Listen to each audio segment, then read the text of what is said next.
어두운 복도에 여기 한 사람이 있습니다. 전 국민의 인기를 한몸에 받고 있던 유명 연예인. 어느 날 자살했다는 소식을 듣게 됩니다. 충격을 받은 대중들은 궁금해합니다. 이번 영상에선 우울증, 불안장애, 극심한 스트레스 등의 병명을 이유로 들자는 것이 아닙니다. 전혀 다른 관점에서 이 비극의 원인을 설명하고자 합니다. 인류의 마지막 수행자이자 영적 지도자인 천공 스승은 에너지의 관점에서 이 현상을 바라보고 있습니다.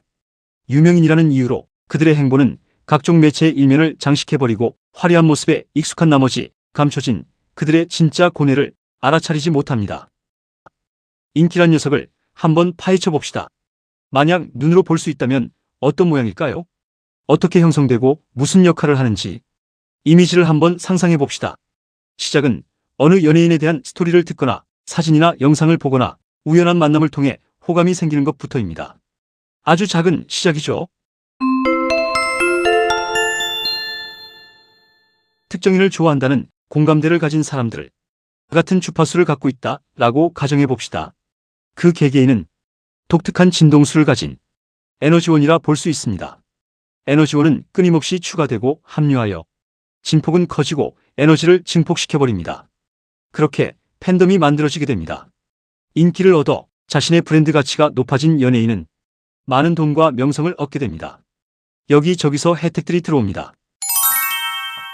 잠시 주의를 돌려서 경주 최부자댁 이야기를 해볼까요? 대대로 만석군을 배출할 수 있었던 비결은 무엇이었을까요? 사방백리 안에 굶어 죽는 이가 없게 하라는 진정 어떤 의미인 걸까요? 위대한 수행자는 말합니다. 인기 연예인이라면 특별한 인성교육을 받아야 한다고 말입니다. 왜냐하면 당신은 인기라는 양날의 검을 쥐고 있기 때문이죠. 공인임을 자각하고 대중들에게 선한 영향력을 끼쳤다면 당신은 올바른 길을 걸어가며 성장하고 성공하는 삶을 누리게 됩니다. 반대로 안 좋은 영향을 끼쳤다면 당신의 에너지를 완전히 소진시켜버리고 재기불능 상태에 이르거나 방황과 일탈, 심지어 극단적인 선택에 도달하게 만듭니다. 인기란 녀석은 비물질 에너지이고 연속적으로 변합니다. 무한정 커지지 않는다는 말이죠. 당신을 둘러싼 그 에너지는 끊임없이 무언가를 요구합니다. 많은 사람들의 기대와 동경, 사랑을 받는다는 것은 엄청난 압박을 느끼게 하죠. 정상의 자리에 선 당신은 행복하지 않습니다. 연예인 지망생이라면 꼭 한 번은 읽어야 할 지침서를 소개하고자 합니다. 연예인의 저자인 신경의 작가는 말합니다. 연습생에서 스타 연예인에 이르기까지 그들이 겪을 수밖에 없는 아픔과 어려움들을 이해하고 구체적인 해결책까지 제시해줍니다. 이번 영상은 드라마틱한 삶의 변화를 겪는 스타 연예인의 경우에 주목해 보겠습니다. 폭발적인 인기를 구가할 때 일명 살인적인 스케줄을 소화해야 합니다. 신체적, 정신적으로 고갈되어가는 자신을 보듬을 여유조차 없죠. 한 번의 멋진 공연, 한 번의 해외 콘서트 투어에 혼신의 에너지를 쏟아붓습니다. 무대가 끝난 뒤 혼자 있는 공간에서 그들은 외로움과 사무치는 공허함에 직면합니다. 주변에선 누구나 겪는 일이다 라고 말해줍니다. 이런 감정이 계속 쌓이면 결국 우울과 공황장애로 이어집니다. 견딜 수 없기 때문에 일부는 약도하는 것입니다. 경주 최부자댁의 유쿤을 들어본 적이 있나요? 절제와 겸손, 즉 처세술의 미학이 담겨 있습니다. 단순히 관심을 가지고 돌보는 것의 개념을 넘어선 공동체와의 상생과 사회 환원의 원리가 숨어 있죠. 하늘은 공평해서 특정 가문의 막대한 부와 지혜의 힘, 이 두 가지를 다 주지 않습니다. 누군가 강력한 멘토가 있었음을 짐작케 합니다. 지혜의 말을 경청하고 실천하며 성실히 노력했죠. 이것이 부를 오랫동안 유지할 수 있었던 이유입니다. 본론으로 돌아와서 스타 연예인의 삶에 그 철학과 사회 환원의 원리를 적용해보면 어쩌면 우리는 공인으로서 오랫동안 인기를 유지하며 사회로부터 존중과 존경을 받을 수 있지 않을까요? 그렇다면 인기 연예인이 갖고 있는 영향력이란 과연 무엇일까요? 만약 가수라면 콘서트장에 모인 수많은 관중들은 코스튬을 맞춰 입고 굿즈를 구입했으며 내 노래를 열정적으로 따라 부릅니다. 사랑과 정성을 표현하는 온갖 선물들을 준비합니다. 지구 반대편에 사는 누군가는 그곳에 오기 위해 자신의 일정을 기꺼이 조율했고 시한부를 선고받은 누군가는 마지막일지도 모르는 여행을 감행했습니다. 이것을 돈으로 가치 환산하면 얼마일까요? 당신의 팬들은 돈만 낸 것이 아닙니다. 여기까지 시청했다면 소위 연예인병 따위는 당장 쓰레기통에 버리세요. 그렇습니다. 영향력은 책임입니다. 대중에게 소탈한 모습, 친구처럼 다가가며 소통하는 것 또한 좋습니다. 하지만 마지막엔 대중의 모범이라는 저울질에 결국 올려질 수밖에 없습니다. 수많은 시선들이 당신의 일거수일투족을 지켜보죠. 집 밖을 나서는 순간 사생활은 없다고 봐야 합니다. 유명해지는 순간 이미 무언가를 잃기 시작합니다. 인기 연예인이라면 누구든지 이 세 가지 순간을 겪게 됩니다. 첫째는 너무 바빠서 멈출 시간이 없을 때입니다. 둘째는 혼자 있는 시간이 갑자기 늘어날 때입니다.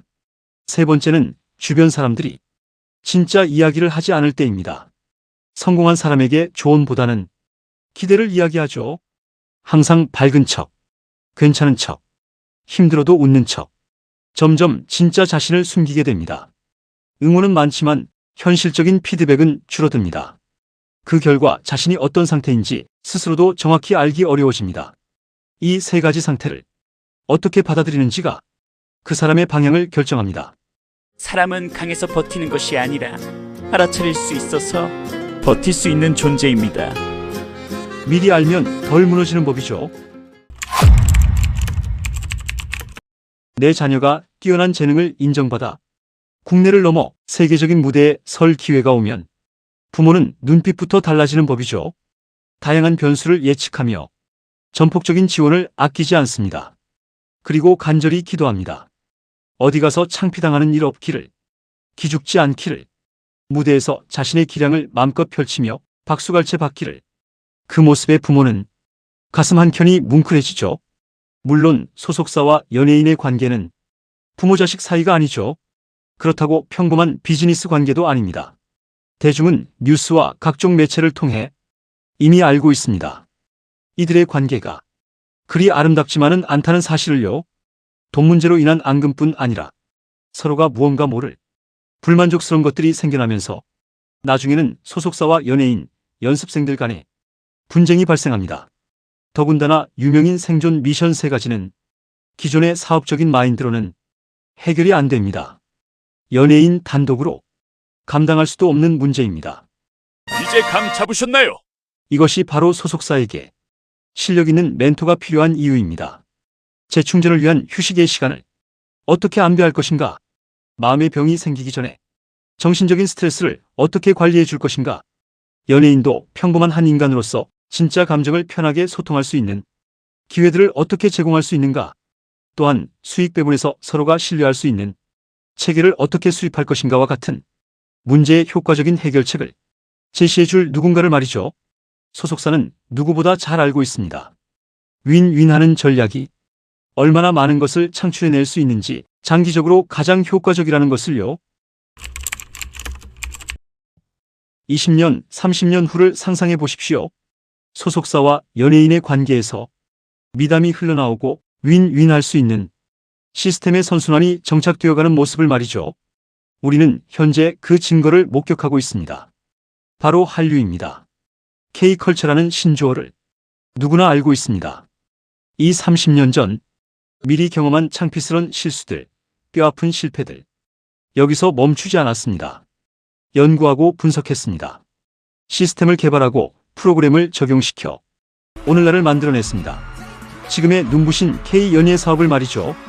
소속사는 아주 큰 역할을 할 수 있습니다. 난제를 해결하는 데는 시간과 시행착오의 진통이 필요하죠. 우리는 그것을 멋지게 해낼 수 있습니다. 기억하시나요? 우리나라에서 노벨 문학상을 탔다며 뭉클한 자부심에 탄성을 질렀던 사실 말입니다. 위대한 수행자는 말합니다. 노벨이라는 사람이야말로 사회 환원에 좋은 본보기라고 제시합니다. 다이너마이트를 비롯한 폭약 관련 기술로 막대한 재산을 축적했죠. 그의 발명은 광산 개발, 철도 건설, 터널 공사 등 산업 발전에 기여했지만 동시에 전쟁과 군사 분야에도 활용되었습니다. 노벨은 고민하기 시작했습니다. 여기서 여느 발명가와 다른 그의 특별함을 만들어갑니다. 고민, 이념, 설계의 단계를 거칩니다. 자신의 발명으로 인해 사회에 미친 긍정적, 부정적 영향을 모두 인식했습니다. 그에 대한 책임을 고민하고 연구했죠. 자신의 풀을 개인이나 가문을 위해 남기지 않았습니다. 가난한 사람한테 기부하거나 특정 지역을 지원하지도 않았죠. 노벨은 이념이 큰 사람이었습니다. 인류 공동의 이익과 발전을 촉진하는 것에 생각이 도달한 그는 오늘날의 재단의 개념을 이끌어냈습니다. 막대한 재산을 공익기금으로 조성하고 그 수익으로 매년 인류에 공헌한 사람들을 시상하도록 설계했습니다. 재산이 계속 수익을 창출하게 하고 그 수익을 공익 목적으로 사용하는 구조 말이죠. 즉, 장기적인 사회환원 시스템을 만든 것입니다. 오늘날의 우리는 누군가 노벨상을 수상하면 먼저 그 인물에 대한 경이로운 존경심을 갖습니다. 그 연구에 투자했을 눈물겨운 노력과 희생이 떠오릅니다. 길게는 수십 년간의 헌신이었습니다. 그리고 마침내 성취한 업적에 뜨거운 박수갈채를 보내는 것입니다.